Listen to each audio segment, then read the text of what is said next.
మనం రీసెంట్గా అహ్మదాబాద్ విమాన ప్రమాదం చూశాము కదా. ఆ విమానం పడిపోయే ముందు విమానంలో నుంచి ఒక చిన్న భాగం కిందికి వస్తూ కనిపించింది.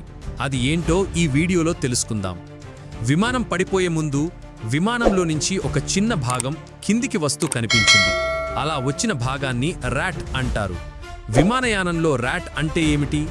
మీరు బహుశా ర్యాట్ అనే పదాన్ని ఇంతకు ముందు విని ఉండవచ్చు. కానీ దాని అసలు అర్థమేమిటి? ర్యాట్ అంటే ర్యామ్ ఎయిర్ టర్బైన్. ఇది ఒక చిన్న టర్బైన్ ఇంజిన్. ఇది ఎక్కువ శక్తి అవసరమైనప్పుడు విద్యుత్తును ఉత్పత్తి చేయడానికి ఉపయోగించబడుతుంది.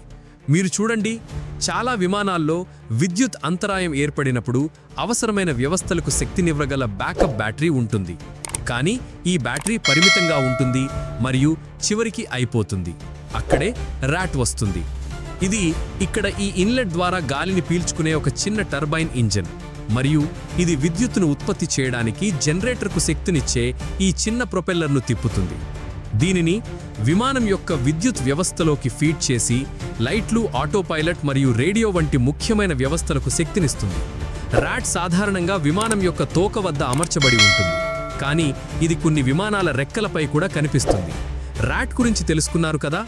మీకు ఏమైనా ప్రశ్నలు ఉంటే కామెంట్లో తెలియచేయండి. నేను మీకు అందిస్తున్న ఇన్ఫర్మేషన్ నచ్చినట్లయితే లైక్ చేయండి, సబ్స్క్రైబ్ చేసుకోండి. Thank you.